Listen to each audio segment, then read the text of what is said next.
আইলিপ ইনস্টিটিউটের আরো একটা অনলাইন ক্লাসে তোমাদের সকলকে স্বাগত। আমি তো আমি হিস্ট্রি টিচার দেবাশিস স্যার। তোমাদের আজকে নিয়ে চলে এসেছি আরো একটা নতুন ক্লাসে, যে ক্লাসের মূল টপিক হলো বিশেষ কিছু প্রশ্ন regarding previous year RRB, NTPC বা এই জাতীয় এক্সামে যে প্রশ্নগুলো ইতিহাসের থেকে বারবার আসছে রিপিটেডলি, সেই প্রশ্নগুলোর আমরা অ্যান্সার করব। এর সাথে এর ডিটেলসে আমরা আলোচনার চেষ্টা করব। ঠিক আছে, চলো আমরা চলে আসি আমাদের প্রথম প্রশ্নে। দেখো, প্রথম প্রশ্নে বলা হচ্ছে যে যে যে which among the following is not a work for the history of Mughal India. তাহলে প্রশ্নটা এসেছে মুঘল ইন্ডিয়া থেকে, মানে আমাদের মিডাইভেল ইন্ডিয়ান হিস্ট্রি থেকে। চারটে অপশন।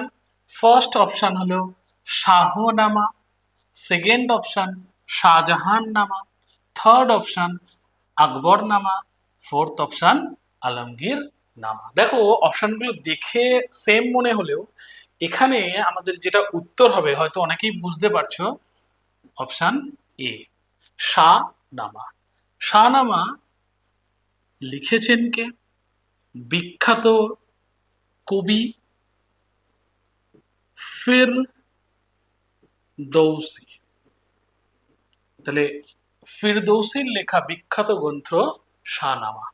ফিরদৌসী কার কন্টেম্পোরারি, কার রাষ্ট্রপতি ছিলেন? জেনে রাখতে হবে তোমাদের। তিনি ছিলেন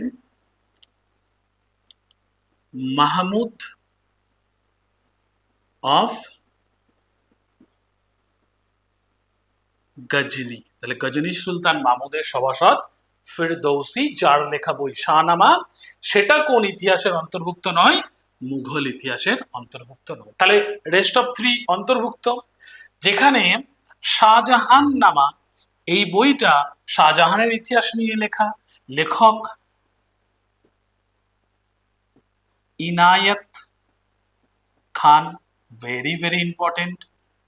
আকবরনামা বিখ্যাত বই, বহু পরীক্ষায় বারবার আসে, লেখককে আবুল ফজল, জেনে রাখতে হবে। আর আলমগীর, এই নিয়ে একটা প্রশ্নও ছিল যে কার টাইটেল, কোন মুঘল রুলারের টাইটেল আলমগীর? আলমগীর হলো ঔরঙ্গজেবের টাইটেল। কে লিখেছেন আলমগীর নামা? না মির্জা মোহাম্মদ কাজী। ঔরঙ্গজেবের আমলে লিখেছেন আলমগীর নামা। ওকে, তাহলে আমরা প্রথম প্রশ্নের শুধু অ্যান্সারই জানলাম না, তার সাথে যে সম্পর্কিত তথ্য সেটুকুও জেনে নিলাম। চলো, এখান থেকে যদি পরে কোনো প্রশ্ন আসে আর ভুল হবে না। অপশন সেকেন্ড কোশ্চেনে আমাদের বলেছে, দেখো আমরা প্রথম প্রশ্ন পেয়েছি কোথা থেকে? মুঘল যুগ থেকে, মিডিয়েভেল ইন্ডিয়ান হিস্ট্রি। দেখো, পরের প্রশ্নই চলে এসেছে কোথা থেকে? না which Maurya emperor led a military campaign to the conquer Kalinga. তাহলে কলিঙ্গ যুদ্ধ সম্পর্কে প্রশ্ন। তাহলে আমাদের অ্যানসিয়েন্ট ইন্ডিয়া, মৌর্য যুগ কত সালে হয়েছিল? না 261 বিসিতে। খুব সোজা প্রশ্ন, এখানে অপশনের প্রয়োজন নেই, প্রত্যেকেই জানো উত্তর হবে কার আমলে কলিঙ্গ যুদ্ধ? অশোক, এম্পেরার অশোক। আচ্ছা, মনে রাখবে এই মৌর্য এম্পায়ারের ফাউন্ডার প্রত্যেকে জানো, অপশন ডিতে দেওয়া আছে চন্দ্রগুপ্ত মৌর্য। ঠিক আছে, তার পুত্র, তাহলে আফটার চন্দ্রগুপ্ত মৌর্য সিংহাসনে বসেছিলেন বিন্দুসারা। দেখো ইতিহাসে বিন্দুসার এবং আরেকজন রাজা আছে যার মধ্যে খুব ক্লাসে আমি দেখেছি অনেকে স্টুডেন্ট ভুল করে নেয়, তার নাম হলো বিম্বিসারা। ইনি কিন্তু মৌর্য ডাইনেস্টির রাজা নয়। বিম্বিসার হলো কোন বংশের রাজা? বিম্বিসার হচ্ছে রুলার অফ হরিয়াঙ্কা ডাইনেস্টি। ঠিক আছে, আর অপশন এতে যে অপশনটা দেওয়া আছে বৃহদ্রথ, বহু পরীক্ষায় আসে বৃহদ্রথ নিয়ে।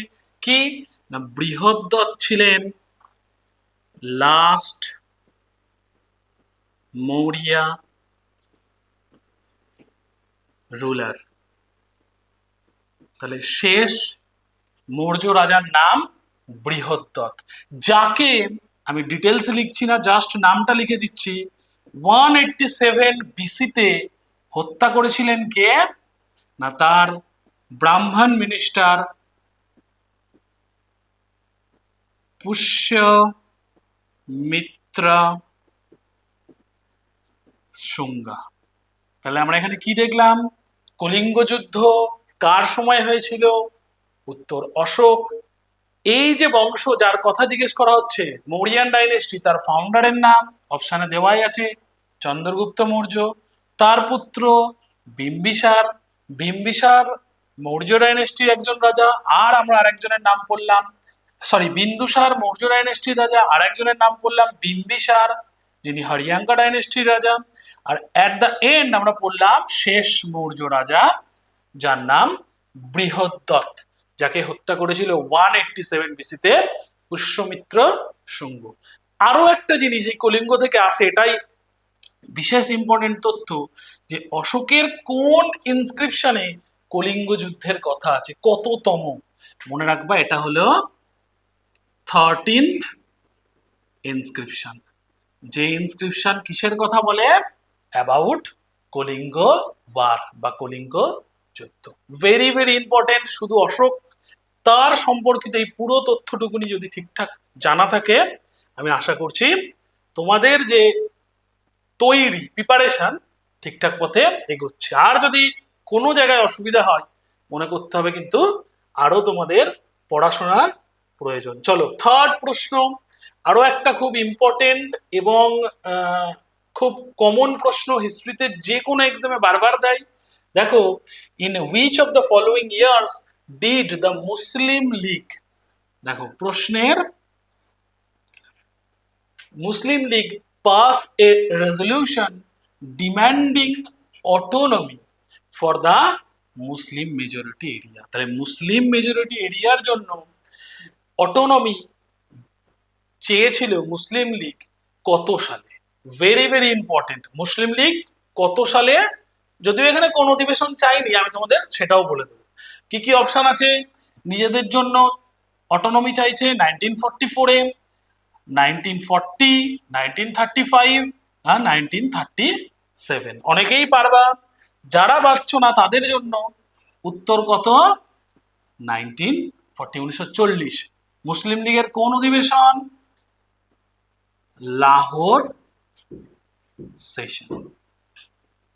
তাহলে Lahore session of Muslim League, সেখানে কিসের দাবি করা হচ্ছে না, অটোনমির দাবি সেখানে কিন্তু করা হচ্ছে। এই অধিবেশনের হেডকে মোহাম্মদ আলী জিন্নাহ। আর এই দাবিকে অন্য কি নামে অভিহিত করা হয়? ভেরি ভেরি ইম্পর্টেন্ট, একে বলা হয় পাকিস্তান রেজলিউশন। তাহলে যদি এরম প্রশ্ন না আসে, যদি এমন আসে যে মুসলিম লীগ পাকিস্তান রেজলিউশন বা পাকিস্তানের দাবি করেছিল কোন অধিবেশনে, উত্তর হবে লাহোর সেশন। কত সালে? 1940। সভাপতি কে ছিল এই সেশনের? Mohammad Ali Jinnah. Very very important. আর ওই মুসলিম লীগ দিয়ে যদি প্রশ্ন থাকে যে in which year Muslim League was founded, কত সালে মুসলিম লীগ তৈরি হচ্ছে, সেই সালটাও জেনে নাও, 1906, 30 ডিসেম্বর। Each and everything was very very important. 1937 সম্পর্কে বিশেষ কিছু ইম্পর্টেন্স আছে, ঠিক আছে। ফেজপুর সেশন হচ্ছে কংগ্রেসের, যেখানে সভাপতি নির্বাচিত করা হচ্ছে জওহরলাল নেহরু।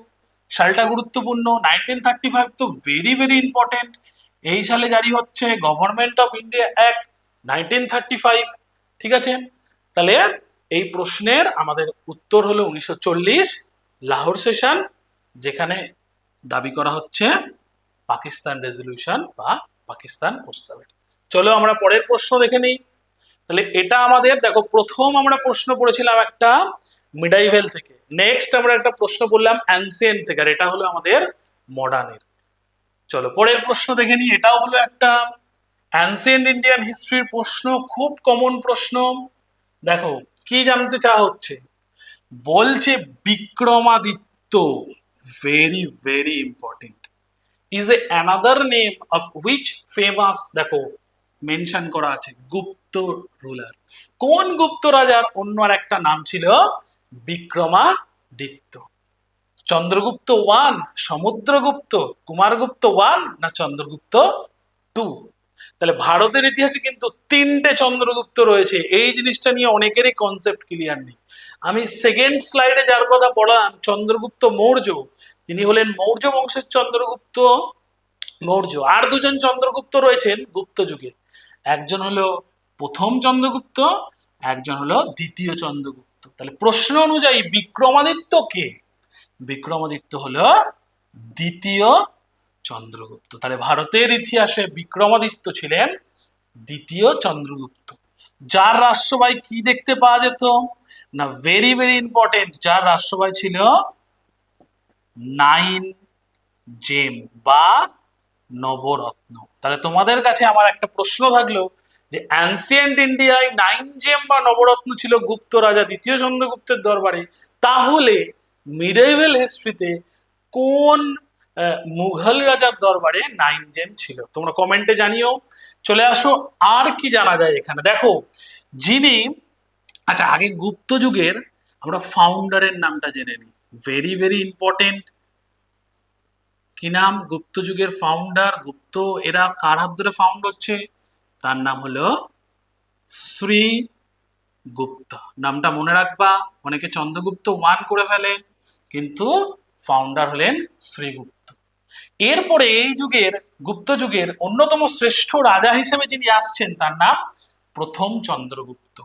প্রথম চন্দ্রগুপ্তের সম্পর্কে মনে রাখবা, তার আমলে কি হচ্ছে না, তিনি স্টার্ট করছেন গুপ্ত এরা, বাংলায় আমরা যাকে বলি গুপ্তাব্দ। কত সাল? 320 AD, ভেরি ভেরি ইম্পর্টেন্ট। আচ্ছা, চন্দ্রগুপ্ত ওয়ানের পুত্র যিনি কি নামে পরিচিত? লিচ্ছবি দৌহিত্র। নাম কি? সমুদ্রগুপ্ত। এবং তার সঙ্গে সব থেকে ইম্পর্টেন্ট যে টাইটেলটা জড়িত সেটা হলো V A Smith, Vincent Arthur Smith. তাকে কি বলেছেন না, ফ্রান্সের ইতিহাসের নেপোলিয়নের সাথে তুলনা করে তিনি বলেছেন তিনি হলেন নেপোলিয়ন অফ ইন্ডিয়া। তাহলে দেখো দুটো প্রশ্ন এখান থেকে তুমি জানতে পারলে, ভারতের নেপোলিয়ন কাকে বলা হয়? খুব কমন প্রশ্ন, সমুদ্রগুপ্ত। কে বলেছেন? ভি এ স্মিথ বা ভিনসেন্ট আর্থার স্মিথ। আর একজনের নাম, তার কথাও আলোচনা করে না দিলে ঠিক হবে না, কুমারগুপ্ত ওয়ান। তার সময়ের সাথে কি জড়িত না, তার সময় তিনি করেছিলেন ফাউন্ডেশন, ভারতের ইতিহাসের শিক্ষা ক্ষেত্রে পিলার, নালন্দা ইউনিভার্সিটি। তাহলে বহু পরীক্ষায় প্রশ্ন আসে নালন্দা, সরি এখানে একটু হচ্ছে, তাহলে বহু পরীক্ষায় প্রশ্ন আছে who was the founder of Nalanda university? উত্তর হবে এক কথায় গুপ্ত যুগের রাজা প্রথম কুমারগুপ্ত। তাহলে দেখো আমরা একটা সোজা প্রশ্ন দিয়ে শুরু করেছিলাম যে বিক্রমাদিত্য কে? প্রথম চন্দ্রগুপ্ত। তার সাথে কন্টেম্পোরারি আমরা এত কিছু তথ্য কিন্তু জেনে নিলাম। ভেরি ভেরি ইম্পর্টেন্ট, খাতা নিয়ে বসে সুন্দর করে নোট করে নেবে। চলে আসো আমাদের পরের প্রশ্নে। 5 নম্বর প্রশ্নে দেখো, এটা আবার একটা আধুনিক ভারতের প্রশ্ন, খুব ভালো প্রশ্ন। সেখানে জানতে চাওয়া হচ্ছে যে who among the following freedom fighter was not involved in Kakori train robbery? কত সালে হয়েছিল?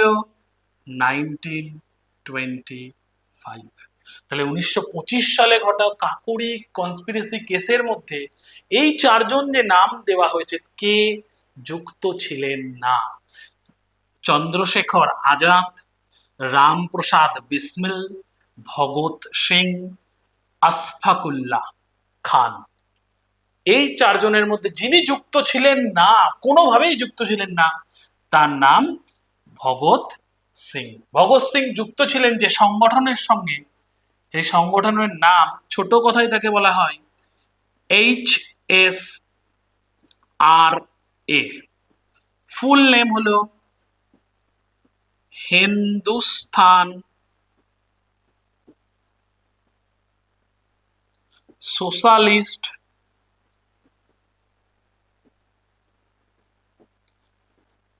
রিপাবলিকান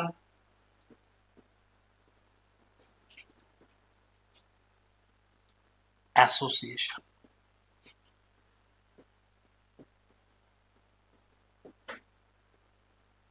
ঠিক আছে। আর চন্দ্রশেখর আজাদের দ্বারা তৈরি সংগঠনটার নাম বা রামপ্রসাদ বিসমিল বা আশফাকুল্লাহ খান, যাদের দ্বারা এই কাকুরি কনস্পিরেসি কেসের সূচনা হয়েছিল বা হয়েছিল, সেই সংগঠনটার নাম হলো HRA, যেখানে এসটা শুধু বাদ, সেমই নাম, হিন্দুস্তান রিপাবলিকান অ্যাসোসিয়েশন। প্রতিষ্ঠা হয়েছিল 1924। এই সংগঠনের সদস্য হিসেবেই কিন্তু ভারতে সংগঠিত করা হয়েছিল কাকুরি কনস্পিরেসি কেস বা কাকুরি ট্রেন ডাকাতি, যার সঙ্গে যুক্ত ছিলেন না Bhagat Singh. Very very important. Ashfaqullah Khan প্রথম মুসলিম ছিলেন যাকে ফাঁসিতে প্রাণ দিতে হয়েছিল দেশের কাজে, এটাও কিন্তু একটা খুব ইম্পর্টেন্ট তথ্য। চন্দ্রশেখর আজাদ, যাকে কুইক সিলভার বলা হতো, ভারতের ইতিহাসের বিখ্যাত একজন বিপ্লবী, ভীষণ ইম্পর্টেন্ট। চলো আমরা 6 নম্বর প্রশ্নে চলে যাই। দেখো, যেখানে একটা ছোট্ট ওয়ার্ড দেওয়া আছে খুব কমন, যেখানে দেখো বলা হচ্ছে হুসেইন swaraj is my birth right and I shall have it. স্বরাজ হলো আমার জন্মগত অধিকার, আমরা ছোট থেকে পড়েছি, আমি তা অধিকার করবই বা নেবই। এটা কে বলেছে? সবাই তোমরা জানো, লালা লাজপত রায়, বিপিন চন্দ্র পাল, তিলক, না চিত্তরঞ্জন দাস? এর উত্তর হলো বাল গঙ্গাধর তিলক। তিনি বলেছেন যে swaraj is my birth right and I shall have it. Very very important তথ্য। আর একটা জিনিস বলে দিই, যে স্বরাজ, এই স্বরাজের সঙ্গে যখন যুক্ত হবে পূর্ণ স্বরাজ,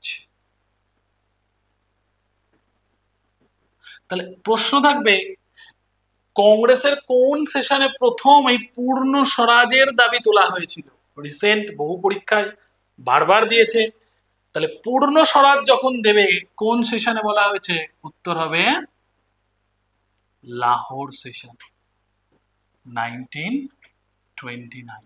বাট যদি প্রশ্ন থাকে অনলি স্বরাজ, শুধু স্বরাজের দাবি কংগ্রেসের কোন সেশনে তোলা হয়, কংগ্রেসের কোন অধিবেশনে শুধু স্বরাজের দাবি তোলা হয়? উত্তর হবে ক্যালকাটা 1906। সভাপতি দাদাভাই নওরোজি।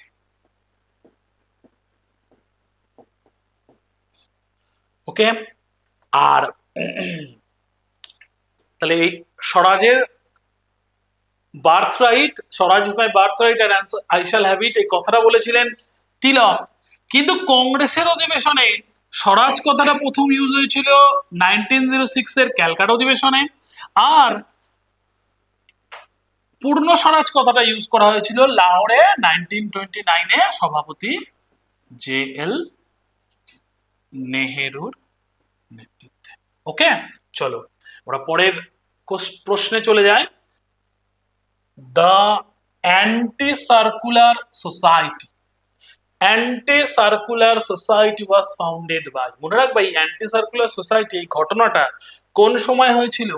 না ভারতের ইতিহাসের পার্টিশন অফ বেঙ্গল, 1905 1905 বঙ্গভঙ্গের সময় একটা ঘটনা ছিল অ্যান্টি সার্কুলার সোসাইটির তৈরি, যেখানে আমাদের অপশন কি কি আছে? শচীন্দ্র প্রসাদ বোস, পুলিন বিহারী দাস, সরলা দেবী, বারিন ঘোষ। তাহলে এই চারজনের মধ্যে অ্যান্টি সার্কুলার সোসাইটি যেটা তৈরি হয়েছিল 5ই নভেম্বর 1905 এর ফাউন্ডার ছিলেন শচীন্দ্র প্রসাদ বোস। একজন এডুকেশনে ব্রিটিশ একজন এডুকেশন অফিসার ছিলেন, যার নাম বা যিনি চালু করেছিলেন কর্নাইল